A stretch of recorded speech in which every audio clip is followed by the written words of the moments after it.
AI is only as powerful as the platform it's built into. That's why it's no surprise that more than 85% of the Fortune 500 use the ServiceNow AI platform. While other platforms duct tape tools together, ServiceNow seamlessly unifies people, data, workflows, and AI, connecting every corner of your business.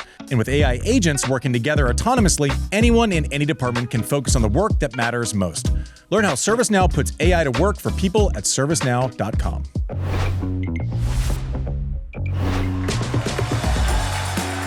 Hey everyone, welcome to Quick Serve, brought to you by ServiceNow. Subscribe. Boop. So, my day's going. I'm on my way to a haircut. We finished the show. I'm feeling pretty good. I thought it's funny. I ate a towel. And driving to get a haircut, I got to go to the speaking thing in the afternoon. And who shows up on my car? Like Bluetooth. Ring? Oh, yeah, okay. like one of my when there's people that they call and you're kind of like, oof, this could be bad. Yeah. You know who I never feel that about? No, who? Kim Clijsters. She pops up. I'm like, boom. Kim. Agreed. Kimmy, what's up? So she calls and she goes, the Novak thing. Oh my gosh, did you see that? Our show hadn't come out yet. Anyways, we have this long conversation. Kim Clijsters is on the show, 4-time Grand Slam singles champ. She even threw in a couple doubles ones just for fun. Kimmy, we disagreed, so we started the conversation. A lot of our conversations, if we're talking about tennis, is like, oh my gosh, did you see that? And you're like, I can't believe it, blah, blah, blah, blah, blah. And then we kind of go down a similar path. Mm-hmm. So I think, Kim, and jump in if I'm wrong on any of this, we kind of start down, oh, did you see that Novak press conference? I'm like, yeah, I just finished going on a rant about how I thought the question was dumb. Mm-hmm. And Kim was like, no, the question was good. I was like, really? Yeah, we thought we were going down the same path, and then we digested it completely differently. So Kimmy called to yell at me. Yeah. Not really, but I was caught by surprise that I thought maybe I really misunderstood where the journalist was going with the question, because I thought it was a great question. That was my instinct. I was disappointed that I didn't get a proper answer from Novak and that he took it almost personal, right?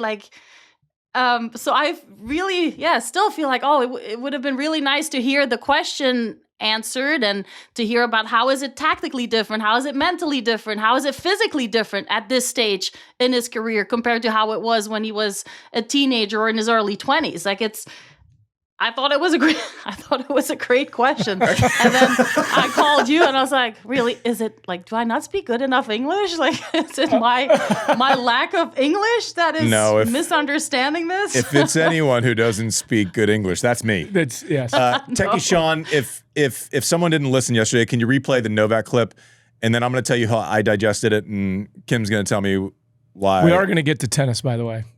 I'm sorry, is Novak Djokovic not tennis? I'm just saying we are going to get to the That's women's offensive. semifinals. He'd be pissed at you if you said that. Oh, come on. Novak, I'm not tennis? Go ahead, Sean.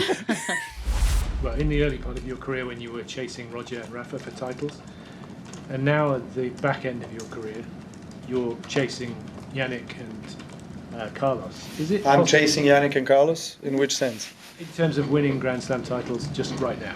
So I'm always the chaser and I'm never being chased. In the meantime, you won 24 Grand Slams. But I'm saying Thanks. It's worth saying that sometimes, right? Sorry, I should have No worries. Okay, so it was a little salty. No worries. It was salty. So, Kim, you heard that answer and your reaction was?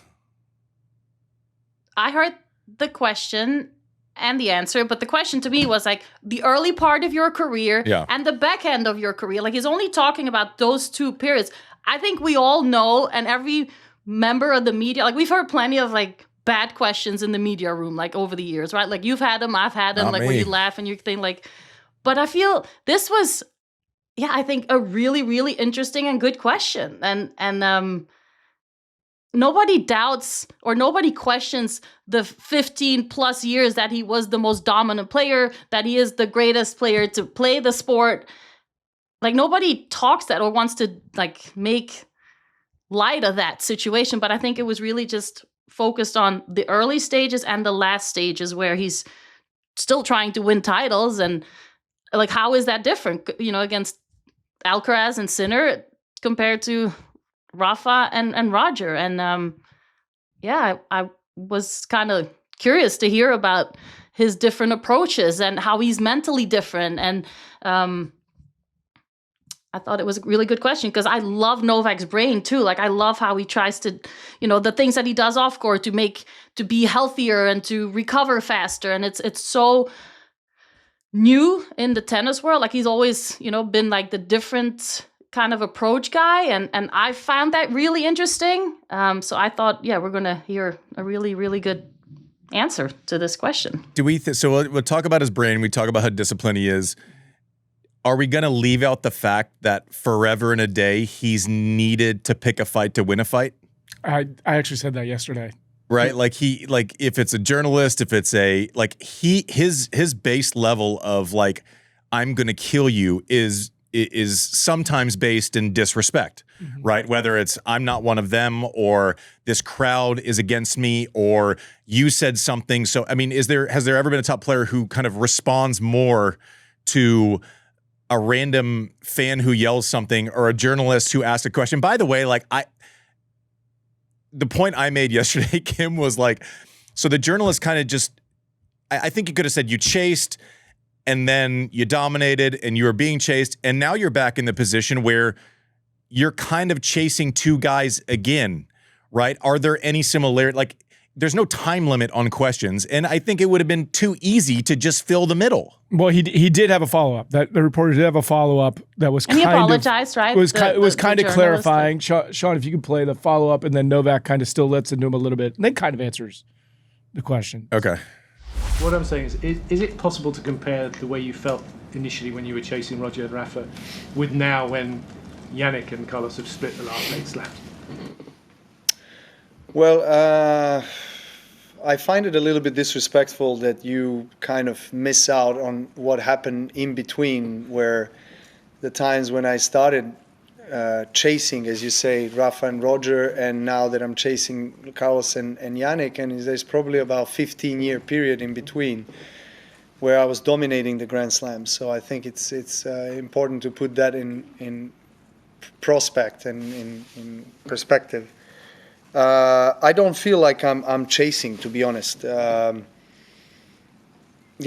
and Rafa will always be my greatest rivals. I have tremendous respect for what Jannik and Carlos are doing, and they continue to do, and they will do for the next 10 to 15, 20 years. God knows how many years they're going to play. They're so young. And this is a kind of a natural cycle in sports. You're going to have another 2 superstars that are going to maybe have another third guy, that I'm going to cheer for because I've always been the third guy at the beginning. But it's good for our sport. I think these kind of rivalries and the contrast of the personalities and the styles of play are very good for tennis. And how's that affecting me? As I said, I don't feel like I'm chasing. I'm creating my own history. And I think, I've been very clear when I say that my intention is always to, in terms of achievements and objectives and results, I want to get to the championship match in every tournament, particularly slams. And those slams are, one of the biggest reasons why I keep on competing and playing tennis. So yeah, I mean that's all I can say. I mean, are they better right now than me and all other guys? Yes, they are. I mean, the quality and the level is amazing. It's great. It's phenomenal. But does that mean that I walk out with the white flag? No. I mean, I'm going to fight till the last shot, till the last point, and do my very best to challenge them. Here's where I think here's where I think the divide is, right? So I think when Novak hears chasing, there's chasing history, and then there's chasing a level on a Friday, right? So like I think he admitted in the second clip that he is chasing their level currently on most Fridays, but like I think his initial bristle was like, and now you're chasing them. He's like, Motherfucker, they're chasing me. I have They're 24 chasing my slams. 24, Yeah, like what are yeah. you talking about? Yeah. They're chasing me. Yeah. That's where I think the Right. divide is. But that's also on the way you ask the question, right? Like you're chasing the level of Roger and Rafa early in your career, and now you're chasing the level. Obviously, they're going to be chasing your accomplishments for the next 15 years, but on most Fridays, like, but my big thing, Kim, was like, if you go into a press conference and you're a journalist, you've had all day to think of one question to ask. Like, that's not that hard. You're nicer than me, so you're going to dance around this, but that's not that hard. I don't know. I don't. Yeah. But for what reason, though? Like it was clear that he meant the first part of the early part of your career and the back end of your career. Like, yes, of course, we all know that. They're chasing his number, right? Alcaraz and Sinner, they're chasing the 24, but I even like at the end he says like that doesn't mean that they're better, but that doesn't mean I'm walking on court with a white flag. Like and that's where I would love him to go into like a little bit more of like how is that approach different now, like compared to what it was like when you were just coming on and you were playing the guys like Roger and Rafa. Like how is that approach different? Like what is it like now when you're almost 40? What's it like, in your mindset having won 24 Grand Slams and you've been able to find solutions when you've been down? Like how is that different now? And I just would have really enjoyed, I think, listening to his answer about those two periods and but you just go into detail. But you were just detailed in your question. I'm just simply, if you ask a detailed question, you're most likely going to get a detailed answer. Mm-hmm. If you ask a vague question, then you're most likely going to get a vague answer. Like that's the way it works, right? But like how is what you just said was very specific. It painted a picture of a timeline. It brought in age. It brought in the differences between the two. So therefore, he has to address all of those parts, right? And also, the other thing is like Kim, you can introduce her as number one and list all of her accomplishments, and the only thing she wants is for you not to do that. But you have to understand that's not normal for most people. I told my husband, I'm like, do you know how many times people mess up the amount of slams that I've won? Like, can you imagine 24 and you're worried like about no, but that's how I feel. Like I don't care if somebody's like, oh, you've won how many, like one US Open? I'm like, yeah, what, like it's my energy, I don't know, that's how I feel. But again, it's are we we're good, right? You guys, I still your buddy? Yes, I hope so. All right. But I do think the one part of this that's like completely underestimated and also completely predictable is he uses anything. And like it's the Michael Jordan documentary. I just wrote this while you were. It's like, do you remember in The Last Dance with Jordan? It's like there's like a famous meme where someone said something and he goes, "It was a pretty benign statement," and Jordan goes, "And I took that personally." It's that thing where you use these little microaggressions as fuel. And I don't know that anyone's ever done that more than Novak successfully. Mm-hmm.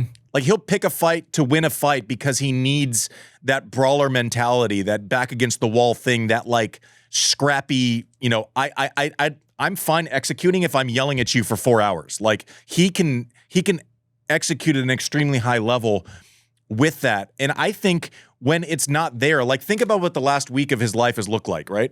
He almost hit a ball kid and stayed in the tournament. So he's having to defend that, okay?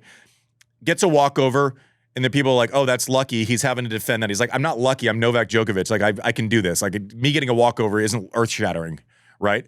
And then he goes and gets run out of the building the first two sets against Musetti, and then gets a walkover again. So the last week of his life, all he's been doing is defending. In my personal opinion, and I'm not a psychologist, but I've just seen Novak over time, he needed to play some offense.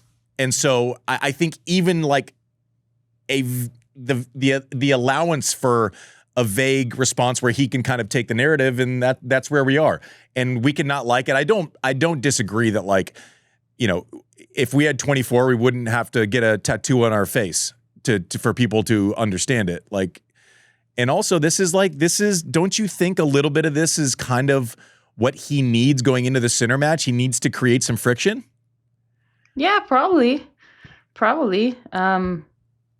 I'm just more worried about the blister under his foot. And to see that get, we know like a blister doesn't heal in 2 days, or how much time he has off now. Like that's, his movement is still so important, and it's going to be so important against, in the semis coming up. Like I am more worried about like, how is he going to be able to handle taking care of that and taping it up so that, he can move freely and doesn't have to worry about it. Yeah, well, I listen. Here's what I think about just press conferences generally. Like, if it goes really well, great. Some people will watch, and if it goes really badly, we'll talk about it for 2 days. Yeah, I know. Yeah. It's true. Like that's just kind of the way it goes. Kim, how's the wheel feeling? The Achilles that went old Paparoo. It's better. I actually went for my first workout yesterday, like a group workout where I'm out of the booth, and I'm still very cautious, but doing more and more exercises at PT, and I'm kind of trying to find the balance between like pushing it and not overdoing it. So, but I have my freedom back. I drove again for the first time, started last week. I went for a walk outside. That was before the snow. Yeah, it was before the snow. And I shoveled a little bit of snow, over the weekend. Shoveling snow? What are you doing? I love. Yeah. I wish there was a reality show on Kim Clijsters' Jersey life. just wheeling around and shoveling snow. Listen, the people who left their cars on the street, like parked on the street, their cars were up to the windows covered with snow that turned into ice. Like the plowers just completely shoved all the snow against the cars, and they couldn't get out. I just imagine Kim saving the neighborhood on a wheelie. Off the wheelie. I'm off the wheelie. She's off the wheelie. While we have you, Kim, and anytime that you have to go, because I know you have PT, we're not like a real show, so you can just get off anytime. We're pretty real. Good. Let's go with the women this morning. Sabalenka straight through over Svitolina, 2-3. Jess and Rybakina. Did you get up and watch Jess and Rybakina a little bit?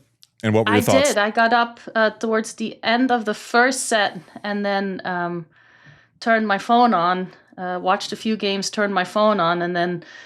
Had a message from my father-in-law. Unfortunately, my mother-in-law fell, but she's okay. But she couldn't get back up, so my husband and I rushed over and helped her up. But so I missed most part of the second set. Do you want me to tell you what happened? Yes, please. Okay. Yeah. So short answer: no, I didn't watch. One thing I think, and you don't need to have watched the breaker, so I don't know that we learned anything about either player, right? Rybakina's serve is dominant. It seems like she's getting a little more kick than I've seen in the past. Like the second serve has gone straight through. Jess was struggling with like that kick, and she even said to Mark Merklin, like, it feels like it's hanging in that, like I'm getting stuck and I can't get a clean hit on it. I think Jess did a great job getting back into it. Seems like Rybakina's forehand is the side that will break down if either side's going to break down. She's really good when she has space, pulling it to the forehand side of the other player, and that seemed to be the pattern. So about the tiebreak, Andy, like I saw the forehand that she missed on her set point. Yeah. Where she actually made the return back and then missed the running forehand, where I feel like she just was a little hesitant or kind of stayed a little bit too far back instead of cutting in. Yeah. Which was I think a chance to. There's no secret, right? Like in these stages of the tournament against players like Rybakina, Sabalenka, like you have to be the aggressor. Like you have to be the one dictating the point from the start of the rally. Like they're too good. They're not going to miss anymore. Like they're so consistent. Like Rybakina is playing so well since the WTA finals in Riyadh. And yeah, it's just, you have to take it. You can't wait for them to make the mistake. So I just felt like with that shot, like those few rallies that I saw of the tiebreak, I felt like she could have done maybe a little bit more with that running forehand and not waited. But again, it's easy, right, to sit when I'm sitting on the couch watching this. Sure. It's easy because you're constantly kind of on your back foot against those kind of players too, and trying to pick the right spot and reading, their shots as quickly as possible. And well, let's actually go back, because that's actually a great comp, right? So Jess basically trying to pick and choose her spots. Most of the time, she's going to start. The only time she's going to kind of get a foot in and start on the front foot is most likely when she makes a first serve and then on the first ball, right? If Rybakina's serving and she doesn't square up a second serve return, Rybakina's going to get the first strike, which was what happened most of the day. The Rybakina's first serve was great. It's always great. Her second serve was really good in this match. Even, I don't know what the numbers say. I haven't looked at them yet. But I have it. Like, her second serve, it felt like Jess wasn't getting that first strike often enough on it. But Kim, you're discussing Jess against the big hitters and how she needs to pick and choose her spots. You played through a generation of big hitters, right? You're talking about, Serena, you're talking about Lindsay Davenport, you're talking about Capriati, and I'm going to forget a bunch of others. Talk about that pressure set when you have to get on the front foot, but the way they play doesn't dictate an easy decision for getting on the front foot. Like, your decision making has to just be like almost perfect. Right. And I realized, and it took me a few years to get to that level, right? You have to be fit enough, first of all, right? To be able to kind of be that counter puncher, but still be fast enough, and in a defensive situation, become the aggressor, if you can. So you're right? like hitting your way out of trouble in the corners, like maybe upping like the aggression through the middle, or where does that go? Yes, you have no chance anymore. Like, once the ball sits up and it's in the middle of the court, or it's a little bit, not enough to the sideline, not enough to the baseline, you're under pressure right away. Like, you're leaning back with your shots. You're kind of a little bit like, oh, like the flat shot is going deep.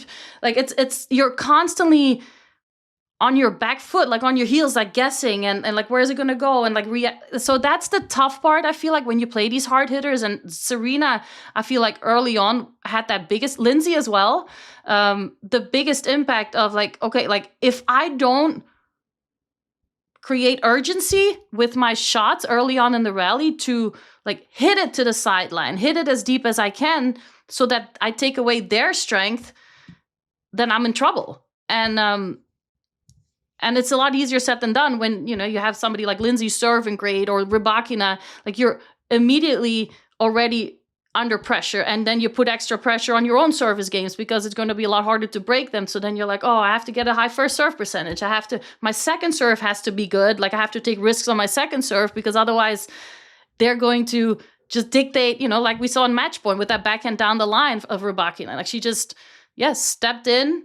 It was not a good second serve, but it was in the middle of the court. It was right in her striking zone, and she just easily guided it down the line. And it's you're constantly feel under pressure, so you have to try to get that feeling too of like, okay, I have to be the one in charge, and I have to become the one that's guiding and using my shot selection to point out their weaknesses. And that's, when I played Lindsay, my coach would say, okay, you can't play more than 3 shots in the same corner. Yeah. You have to get them moving, for sure. If 1, 2, but the next one you got to go. Like, even if it doesn't have to be that perfect angle, but you have to keep them constantly like guessing. And that's what, I think Novak too does so well, right? Like, he's so good at not creating a lot of patterns. Do we think there are a lot of parallels in the men's matches, right? When you're going up against Alcaraz and Sinner now, like, Zverev can leave a ball hanging in the middle and is able to play defense against everybody in the world except for these two currently. Novak can win the long rallies by staying, not necessarily hitting through someone, but keeping space with depth between two people. Is it kind of a similar game or a similar set of challenges for Zverev and Novak in these matchups against Sinner and Alcaraz, as it was for Pegula against Rybakina? When I think back of my time when I was still playing, and I would, be in my hotel room and watch the guys play, so many times I was like, come on, like, step in, finish the point.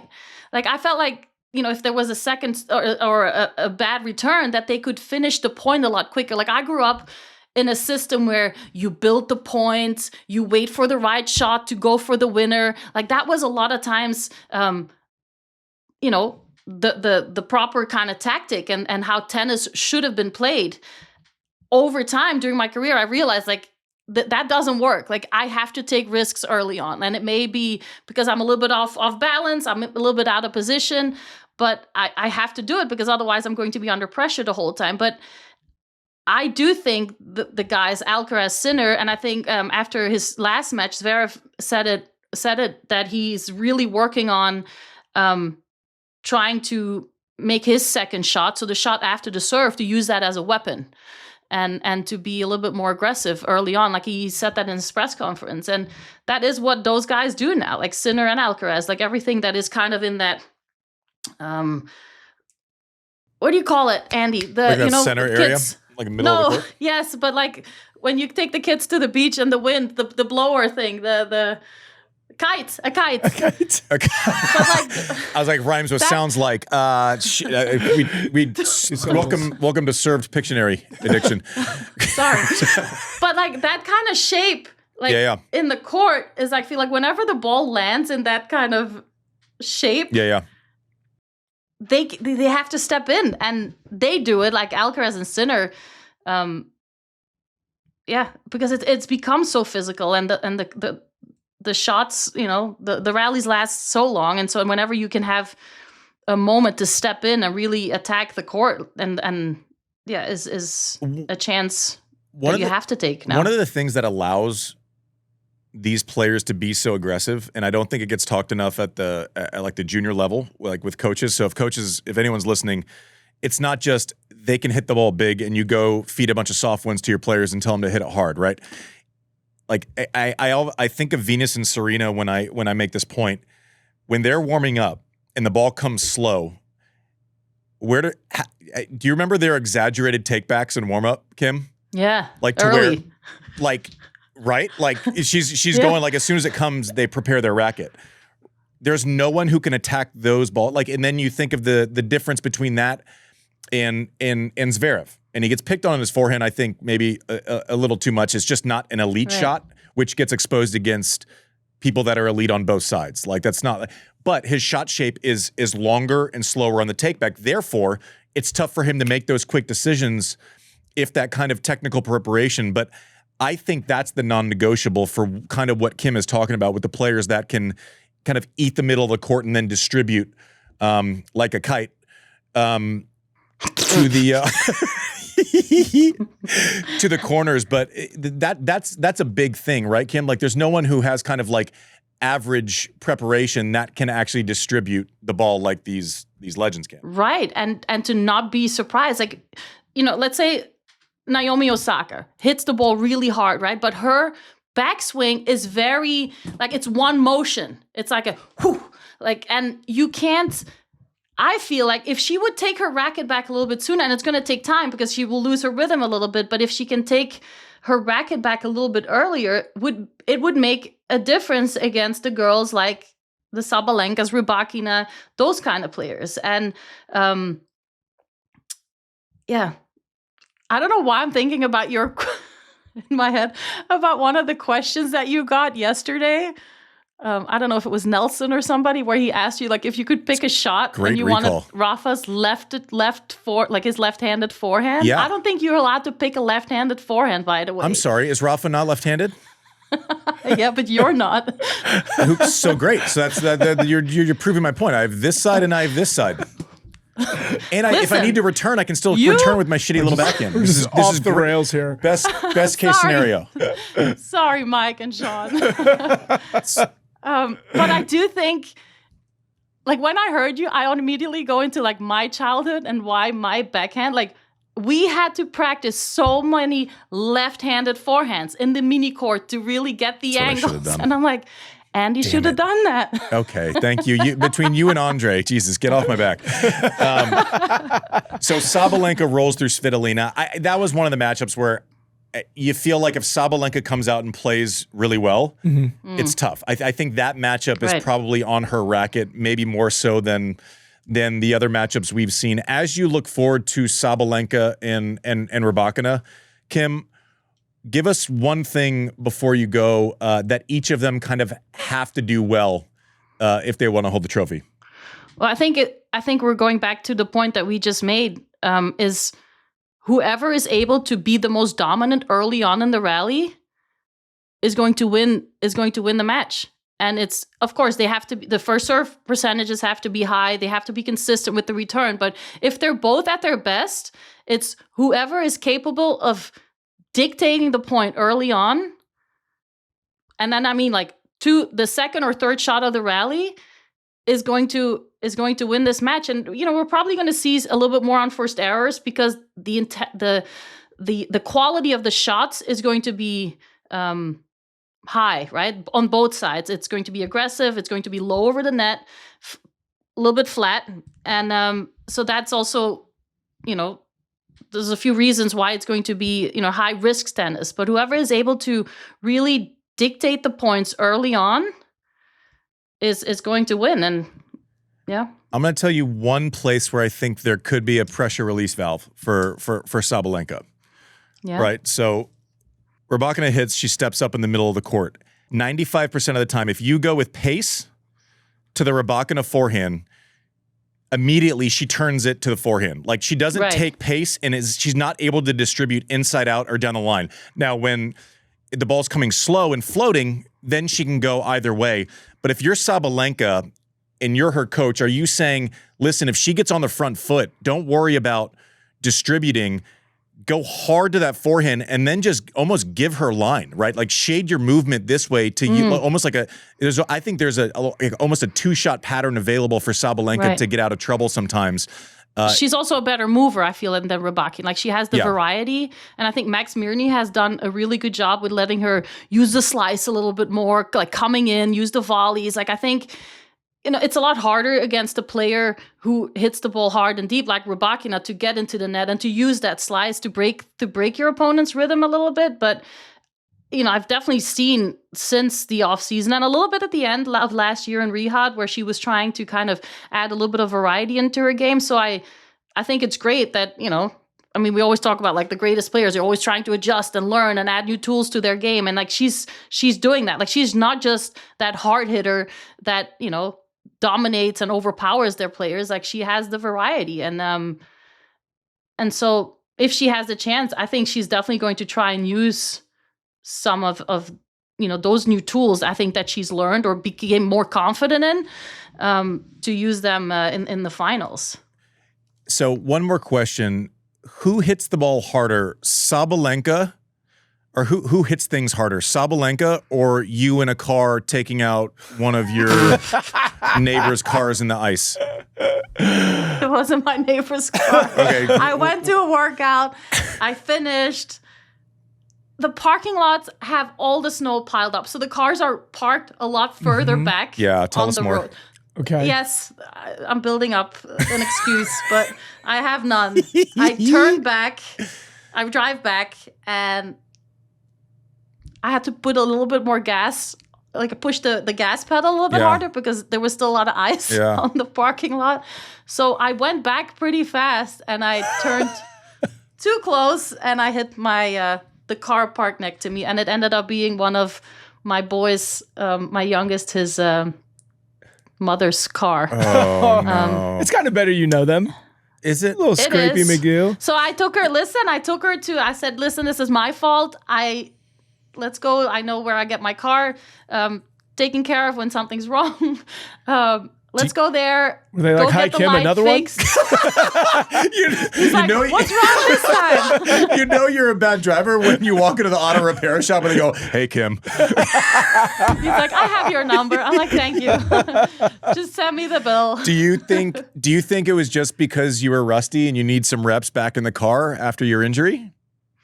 I don't know if I was rusty. I was like excited. I was happy that I had a decent workout. Like I was like, let's go. Like I actually went for my workout and, you know, with people where I can feel halfway normal. And so I was excited more than anything and not paying attention. All right. Well, My Kim, fault. Whoops. Kim, thanks for coming on. Listen, it's better than eating a hand towel. Let me tell you that. Yeah. I mean, more. I'll tell you that that's an absolutely valid point. More people will bump another car this year than eat a hand towel. Yeah, There's just no 100%.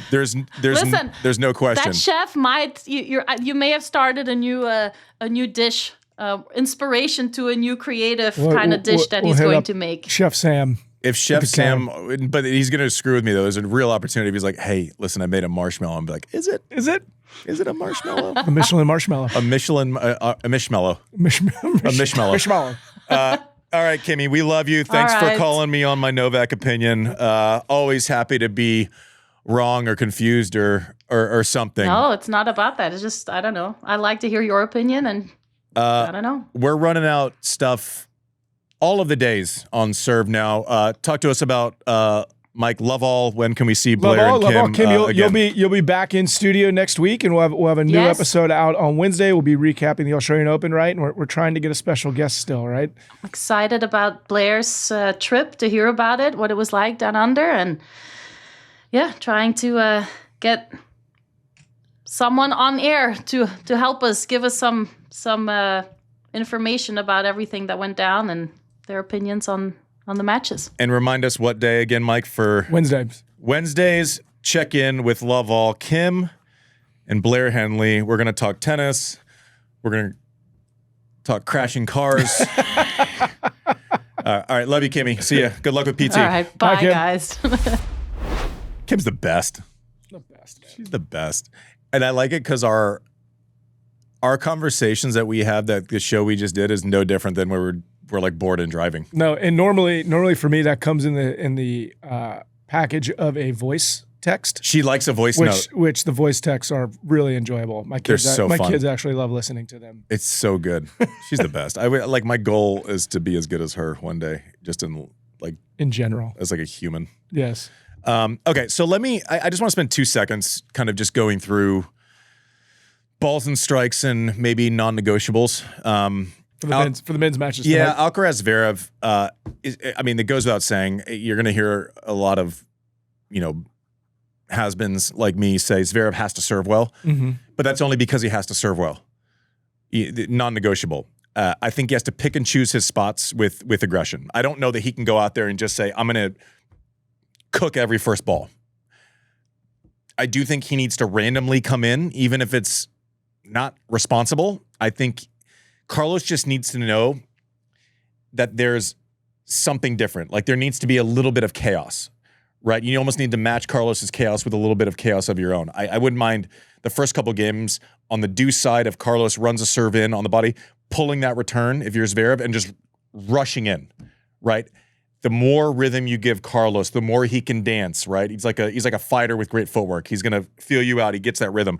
I think he has to break that up a little bit. It's a little bit of the like the Sampras versus Agassi thing where, Andre would feel like he, was getting through games pretty easily, but then all of a sudden he was in a rally with Pete and he hadn't been in one, right? I think Zverev has to make, when he goes into his bread and butter, a little bit more effective by not creating the rhythm too early with that style.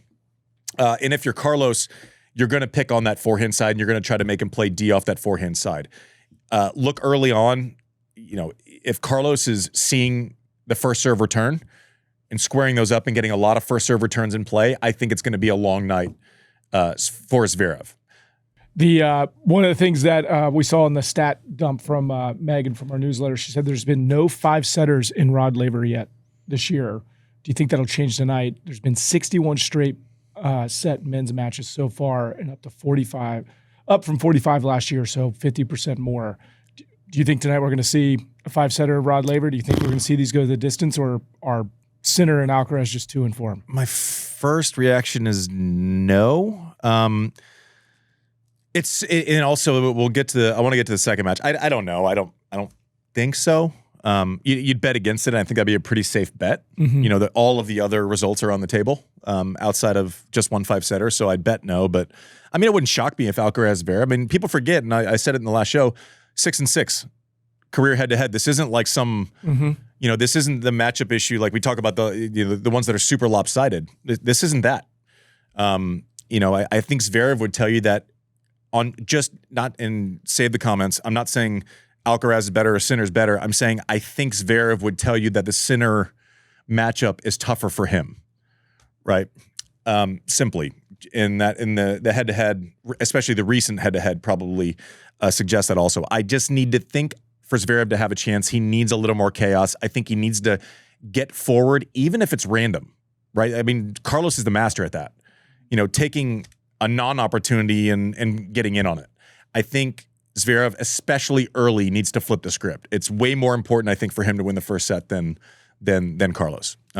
So I think if I'm Zverev, I show that chaos in the first 15 minutes of the match numerous times. Right? Yeah. You can always, you know that your base setting is there. We know what Zverev's base setting is. He's looked great this tournament. He's hitting the ball well. You can always revert back to that. I think it's really hard to go from 6 or 7 feet behind the baseline and then say, okay, I'm down a set and a break, agent of chaos. I don't know that works. I think you have to shake the foundation of that, the energy of that match early. It's the Novak Sinner one is so weird because I could describe this match, leave names out, and I would either be describing what Novak did to everyone for 20 years or what Sinner does to Novak now, and it would be the same conversation, right? Like Novak, I don't know that at 38 years old he can sit and wear Sinner down from the baseline because, one, it's not going to be during the day. And Sinner on a hot day versus Sinner at night is a completely different animal.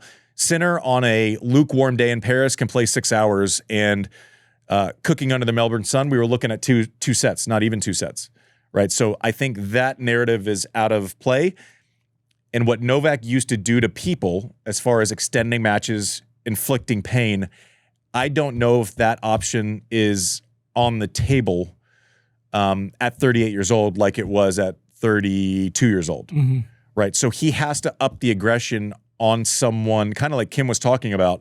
Like, how do you get on the front foot against someone who lives on their front foot, right? I think he has to mix the second serve in and out, which he does well. I think you're going to see Novak serve and volley a little bit, just to, like we were talking about with Zverev, just to give a bit of a different look. I'm curious to see where Novak returns from. The one big one, if Sinner serves over 60% first serves, I think he rolls. If Sinner against Spizzirri, his first serve percentage was down, and you're able to get into his second serve is good.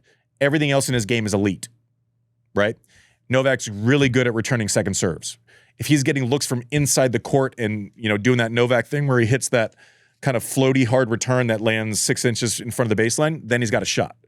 But if he's constantly has one hand off the racket on a backhand return and is, you know, chipping forehand returns fully extended, then Sinner all of a sudden, you know, that little footwork he does, and then all of a sudden he's open up the shoulders. I think it's tough for Novak to get out of it now when Sinner gets a hold of that rally. So I'm not going to go crazy. Alcaraz, Zverev, Novak, Sinner, I probably think Zverev has maybe a little bit more of a chance of an upset. Novak dealing with that blister, that doesn't get better with 4 sets of tennis. Blisters are weird. You play too much, you get a blister. You don't play enough, you get a blister. But, you know, I think to the shock of no one, I think Alcaraz and Sinner are in the final. Anything else? Maybe an imperfect delivery? No, that's it. No. We went back to the perfect delivery from yesterday to make up for Sean's imperfect delivery by not playing the whole clip. Tough. I'm just kidding. No, I think it was fun. I think you played the meaty part, but yeah, I mean, listen. Hey, it got Kim on the show. I'll tell you this. So I was pretty convinced that I had a good lane yesterday. Yeah. Rants are fun. They're funny. Yeah. We make jokes. I think it was a good point that the journalist was trying to make. Yeah. I also don't think there's a world where you can say, Alcaraz and Sinner, you're chasing them. The historical context matters with the way that you frame questions. And you also have to know who you're asking it to. Yeah, that's true. Like you don't ask the same style question to different personalities, right? You ask it in a way that makes it, you know, personal to their journey. And then you're going to get a better response. Yeah. Right. You know, so you got to kind of know who you're working with. I don't know. I like salty in press conferences. I like salty. You think the reporter was like, whoops? No, I think the reporter got exactly what the reporter wanted to get. I think the goal of the reporter, from what I've heard, is the mixture of salty was exactly what he wanted. I don't think he wanted a long form conversation or conversation. You missed my whoops.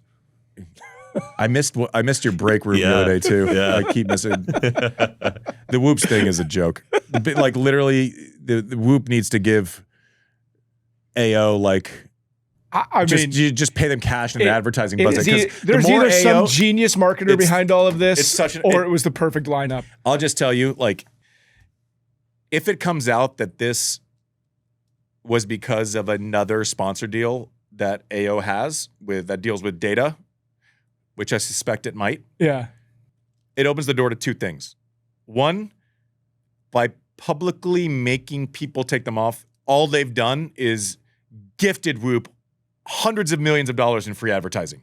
Did you see the CEO put out on? Yes, and that's what he should be doing. Stuff in the clothes. They're gonna hide it. He's like, they're gonna go full Narcos and throw it in the underwear and like sneaking. It's like, we don't sneak. But that's what I'm saying. Like, is it all of a sudden going to be announced? They're like, you know what? We've decided Whoop is the official data partner, and you're like, yeah, I see. It's like an episode of Narcos, except someone on your team is like, is trying to sneak. It's trying to sneak health data across. Like, what are we doing? Like, they're like, we're gonna stick it into underwear. Like, it's gonna be like going through TSA to get to the locker room. God. Like, it's the biggest gift that's ever been given to Whoop. And if the directive was from another company to where we have a deal with data, you cannot do it. They have failed because all they've done is put Whoop into the conversations where on dumb little podcasts, you're making whoop whoop jokes. Whoops. Whoops. I don't know why you watch. This has been Quick Serve. Service now. Subscribe. I don't know. Bye. It's been a long AO. See ya. AI is only as powerful as the platform it's built on. With the ServiceNow AI platform, your AI, data, and workflows all work together, connecting every corner of your business. To see how you can put AI to work for people, visit servicenow.com/AI-agents.